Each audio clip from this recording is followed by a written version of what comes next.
సచివాలయంలో ఈ రోజు తెలంగాణ కేబినెట్ భేటీ కొనసాగుతోంది.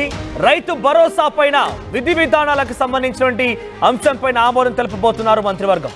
రేషన్ కార్డులు, ఇందిరమ్మ ఇండ్ల పైన కూడా నిర్ణయం తీసుకునే అవకాశం కనబడుతోంది. కొత్త ఇంధన పాలసీ పైన కూడా ఈ రోజు చర్చించబోతున్నారు. 200 కొత్త పంచాయతీలకి ఈ కేబినెట్ ఆమోద ముద్ర వేయబోతోంది, గ్రీన్ సిగ్నల్ ఇవ్వబోతోంది. ముఖ్యంగా ములుగును మున్సిపాలిటీగా చేసేందుకు కూడా నిర్ణయం తీసుకోబోతున్నారు ఈ కేబినెట్ లోనే. సో అన్నింటికీ సంక్రాంతియే ముహూర్తంగా పెట్టుకున్నటువంటి కాంగ్రెస్ పార్టీ ప్రభుత్వం ఈ రోజు దీనికి సంబంధించి కేబినెట్ ఆమోద ముద్ర వేయబోతోంది. రైతు భరోసాకు సంబంధించినటువంటి అంశంలో ఈ రోజు విధి విధానాలు విడుదల చేసి రేపటి నుంచి తిరిగి మరోసారి దరఖాస్తులు చేసుకునే విధంగా ఇప్పటికే రాష్ట్ర ప్రభుత్వం చెప్పుకొచ్చింది. 5, 6, 7 తేదీలలో ఈ 3 రోజుల్లో దరఖాస్తు చేసుకోవాల్సిన అవసరం ఉంది. క్షేత్రస్థాయిలో మళ్ళీ గ్రామ సభలు నిర్వహించి రైతు భరోసా పథకం వర్తించేందుకు గాను ఈ రోజు విధి విధానాలను దృష్టిలో పెట్టుకొని రేపటి నుంచి దరఖాస్తు చేసుకోవాలి. ఇక రైతు కూలీలకు సంబంధించిన అంశం పైన కూడా చర్చించబోతున్నారు. ఇదే పాటిగా మున్సిపాలిటీలకు సంబంధించి ఎన్నికల విషయంలో, పంచాయతీ ఎన్నికలకు సంబంధించిన విషయంలో ఎప్పుడు నిర్వహించాలి ఏందని దానిపైన కూడా కొలిక్కి తీసుకొచ్చే అవకాశం ఉంది.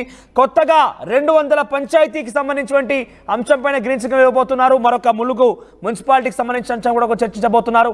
ఇంకా అనేక అంశాలు కూడా ఉన్నాయి. ఈ రోజు కేబినెట్ భేటీలో ఎటువంటి విషయాలపైన గ్రీన్ సిగ్నల్ రాబోతున్నటువంటి విషయాలపైన చర్చించబోతున్నారు. మా ప్రతినిధి మధు అందుబాటులో ఉన్నారు. మధు మరిన్ని వివరాలు అందిస్తారు. ఎస్ మధు, ఏంటి కేబినెట్ భేటీలో ఎటువంటి చర్చలు కొనసాగుతున్నాయి? కేబినెట్ భేటీకి సంబంధించి ఈ రోజు ఎటువంటి విధి విధానాలు బయటకు విడుదల కాబోతున్నాయి? ఎగ్జాక్ట్లీ, రాష్ట్ర కేబినెట్ లో పలు కీలక అంశాలపైన నిర్ణయాలు తీసుకునుంది. ఈ రోజు సాయంత్రం 4 గంటలకు ప్రారంభం కానుంది. ముఖ్యమంత్రి రేవంత్ రెడ్డి అధ్యక్షతన జరగనుంది ఈ కేబినెట్ సమావేశం.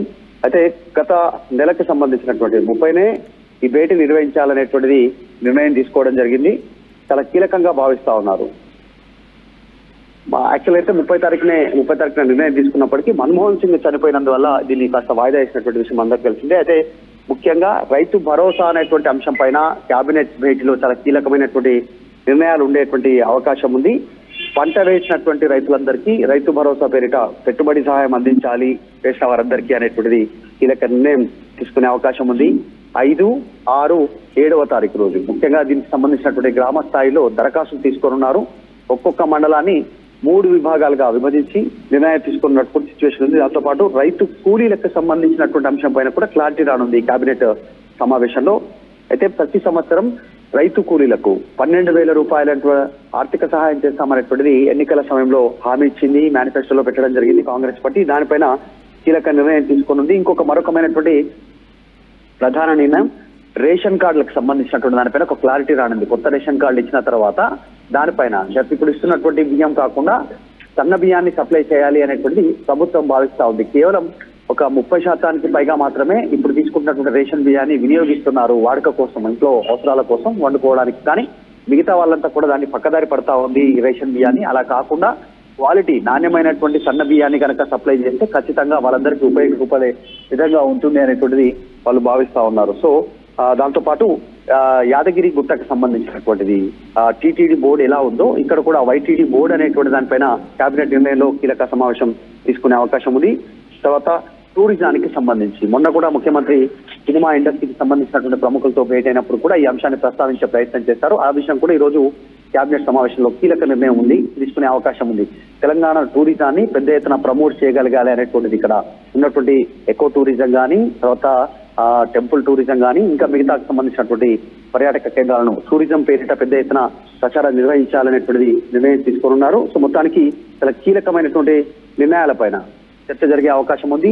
ఇప్పటికే RRRకి సంబంధించినటువంటి విషయంపైన కేంద్ర ప్రభుత్వం ఇప్పటికీ దీనికి సంబంధించినటువంటి బిడ్ తీసుకుంటా ఉన్నటువంటి నేపథ్యంతో అనేక డెవలప్మెంట్ అంశాల ఏజెండాగా కేబినెట్ నిర్ణయం జరగనుంది. ప్రధానంగా మాత్రం ఇందాక మాట్లాడుకున్నట్టు రైతు భరోసా, రైతు కూలీలకు సంబంధించినటువంటి విషయం కానీ, రేషన్ సంబంధించినటువంటి అంశాలు, యాదగిరి గుట్టకు సంబంధించిన అంశాలు ప్రధానంగా కీలకంగా అనిపిస్తున్నాయి. ఇంకా కొన్ని కీలకమైన నిర్ణయాలు కూడా కేబినెట్ లో చర్చకు వచ్చే అవకాశం ఉంది.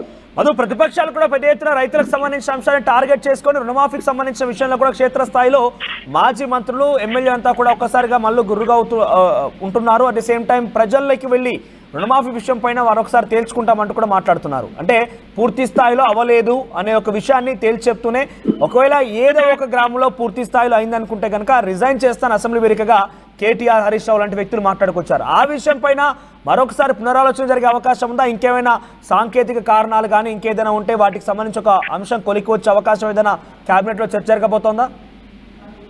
కేబినెట్ బెంచ్ లో ప్రధానంగా అప్పుడు ప్రతిపక్షాలు లేవనెత్తేటువంటి అంశాలతో పాటు వచ్చేటువంటి స్థానిక సంస్థల ఎన్నికల్లో పార్టీని ఏ రకంగా బలోపేతం చేయాలి, క్లీన్ స్వీప్ ఎలా చేయాలంటే రేపు జరగబోయేటువంటి ఎన్నికల్లో మళ్ళీ కాంగ్రెస్ జెండా ఎగిరేలా క్షేత్రస్థాయిలో పనిచేయాలి ఎమ్మెల్యేలు కానీ మంత్రులు కానీ పార్టీ క్యాడర్ కానీ అనేటువంటి దిశానిర్దేశం ఇప్పటికే తీసుకోవడం జరిగింది. మంత్రులతో జరిగినటువంటి సమావేశంలో ముఖ్యమంత్రి చెప్పారు. సో ఆ అంశాలపైన కూడా, ఎందుకంటే స్థానిక సంస్థల ఎన్నికలకు సంబంధించినటువంటి సమాయత్తము, దానికి సంబంధించినటువంటి ఆ రోజు ప్రారంభించబోయేటువంటి పథకాలు, రైతు భరోసా కింద ఆ రోజు రైతుల అకౌంట్ లో పెట్టుబడి సహాయాన్ని వేయాలనేటువంటి ప్రభుత్వం నిర్ణయం తీసుకుంది. కాబట్టి ఈ అంశాలు ప్రధాన ఎజెండాగా ఉండే అవకాశం ఉంది. తర్వాత ఎనర్జీకి సంబంధించినటువంటి క్లీన్ ఎనర్జీ దానిపైన ఆలోచన చేస్తున్నట్టుగా తెలుస్తా ఉంది రాష్ట్ర ప్రభుత్వం. ఇప్పుడు హైదరాబాద్ లో ఉన్నటువంటి జిహెచ్ఎంసీ తరుణంలో తిరుగుతా ఉన్నటువంటి డీజిల్, పెట్రోల్ బస్సుల్ని వాటిని గ్రామాలకు తరలించి ఇక్కడ పూర్తి స్థాయిలో ఎలక్ట్రిసిటీ బస్సులను ప్రవేశపెట్టాలి అనేటువంటి ఆలోచన రాష్ట్ర ప్రభుత్వం చేస్తా ఉంది. దానిపైన కూడా చర్చ జరిగే అవకాశం ఉంది. సో వీటన్నిటితో ఇంకా కొన్ని కీలకమైనటువంటి నిర్ణయాలు కేబినెట్ తీసుకునే అవకాశం ఉంది. మధు, రైతు కూలీలకు సంబంధించి ఎటువంటి విధి విధానాలు రూపొందించబోతున్నారు? ముఖ్యంగా రైతు కూలీలను ఏది ఆధారితంగా, అంటే ఎటువంటి విధంగా సర్టిఫై చేయబోతున్నారు? ఎస్, వీళ్ళు రైతు కూలీలు, వీళ్ళకి ఈ రకంగా డబ్బులు ఇవ్వాలని ఏంది ప్రధానంగా ఒక అంశంగా తీసుకునే అవకాశం ఉంది? అంటే గతంలో 12,000 రైతు కూలీలకు ఇవ్వాలనేటువంటి ఆలోచన చేసింది రాష్ట్ర ప్రభుత్వం. అయితే ఒకటేసారి ఇవ్వాలా, దానికి సంబంధించి లేదంటే మొదటి విడతగా 6,000 ఇచ్చి క్రమక్రమంగా పెంచుతూ పోవాలా అనేటువంటి ఆలోచన చేస్తా ఉంది. ఈ రోజు భూమి లేనటువంటి ఎవరైతే కూలీలు ఉన్నారో రైతు కూలీలు, వారికి సంబంధించిన విషయంలో కీలక నిర్ణయం తీసుకోనుంది. 12,000 ఇవ్వాలని ప్రభుత్వం అయితే భావిస్తా ఉంది. కానీ కొత్త రేషన్ కార్డుల పైన కూడా నిర్ణయం తీసుకున్న తర్వాత వారిని గుర్తించి, భూమి లేనటువంటి వారిని గుర్తించి వారికి 12,000 లేదంటే మొదటగా 6,000 ఇచ్చి రెండవ విడతలో మరొక 6,000 వారికి జమ చేయాలా అనేటువంటి ఆలోచన చేస్తా ఉంది. కానీ అది సాధ్యాసాధ్యాలపైన దృష్టి పెట్టే అవకాశం ఉంది. రైతు కూలీలు అంటే ఎలా గుర్తిస్తారు, వాళ్ళ రైతు కూలీలు అనేటువంటి వారికి ఉన్నటువంటి క్రైటీరియా ఏంటి అనేటువంటిది ఆలోచన చేస్తా ఉంది. దానిపైన ఈరోజు క్లారిటీ రానుంది కేబినెట్ సమావేశం తర్వాత. ముఖ్యంగా అయితే రైతు భరోసా, రేపు సంక్రాంతి రోజున ప్రారంభించబోయేటువంటి రైతు భరోసాకు సంబంధించిన అంశంపైన కీలకంగా ఈ భేటీలో చర్చ జరిగే అవకాశం. Right Madhu. So Telangana cabinet భేటీ జరగబోతోంది. సాయంత్రం 4 గంటలకి సచివాలయంలో కేంద్రంగా ఈ భేటీ జరగబోతోంది. ఈ భేటీలో రైతు భరోసాకు సంబంధించిన విధి విధానాలతో పాటుగా రైతు కూలీలకు ఇస్తున్నటువంటి ఆ హామీ ఏదైతే ఉందో, సీజన్కి 6,000 రూపాయలు చొప్పున 12,000 రూపాయలు ఏడాదికి ఇవ్వాలని నిర్ణయం తీసుకున్నారో ఆ నిర్ణయం పైన రోజు చర్చ జరిగే అవకాశం ఉంది. మరోవైపుగా ములుగు మున్సిపాలిటీగా చేసేటువంటి అవకాశం ఒకటి, 200 గ్రామ పంచాయతీలు కొత్తగా ఏర్పాటు చేసే అంశం పైన ఈరోజు గ్రీన్ సిగ్నల్ రాబోతోంది. ఇక పార్టీ పటిష్టత పైన ప్రభుత్వంలో ఇంకా ఎటువంటి నిర్ణయాలు తీసుకోవాలి, ప్రభుత్వంలో ఇంకేమైనా కమ్యూనికేషన్ గ్యాప్ ఉందన్న అంశాలపైన కూడా చర్చ జరిగే అవకాశం ఉంది. చూద్దాం. సాయంత్రం 4 గంటల తర్వాత విధి విధానాలు చాలా కీలకంగా మారాయి. విధి విధానాలు ఇప్పుడు హైలైట్గా ఉన్నాయి. ఈ విధి విధానాలు ఏముండబోతున్నాయి, రైతు భరోసాకు సంబంధించి రేపటి నుంచి మళ్ళీ మరోసారి దరఖాస్తు చేసుకోవాలని చెప్పి రాష్ట్ర ప్రభుత్వం చెప్తున్న నేపథ్యంలో ఎటువంటి కండిషన్స్ ఉండబోతున్నాయో సాయంత్రం రాష్ట్ర ప్రభుత్వం విధి విధానాలు విడుదల చేసిన తర్వాత తెలిసే అవకాశం ఉంది. చూద్దాం మరి ఎటువంటి ఉంటారు, మీరేం ఎక్స్పెక్ట్ చేస్తున్నారు, ఎటువంటి గైడ్ లైన్స్ పెడితే బాగుంటుంది, రైతు భరోసాకు సంబంధించిన అంశంలో ఎంత లిమిట్ పెడితే బాగుంటుంది, ఎవరెవరికి ఇవ్వాలి ఎవరెవరికి ఇవ్వద్దనే విషయం పైన మీ డిమాండ్ కానీ మీ అభిప్రాయం ఏంటి ఒకసారి అది కూడా కామెంట్ రూపంలో తెలియజేసే ప్రయత్నం చేయండి. జలుబు, తలనొప్పి, ఒళ్ళు నొప్పులు ఏంటమ్మా? శాస్త్రి వామ్ 5 రూపాయల ప్యాక్ రిలీజ్ అయింది కదా చెల్లెమ్మా. శాస్త్రి వామ్ 5 రూపాయల ప్యాక్ రిలీజ్ అయిందమ్మా, వెంటనే తెచ్చుకో. శాస్త్రి వామ్ 5 రూపాయల్లో అద్భుతం. ఆర్టీవీ యాప్ వార్తల్ని క్షణాల్లో చదివే అవకాశం ఉంటుంది. ఒక న్యూస్ పేపర్, ఒక టెలివిజన్ ఛానల్ మీ చేతుల్లో ఎప్పుడూ ఉంటాయి.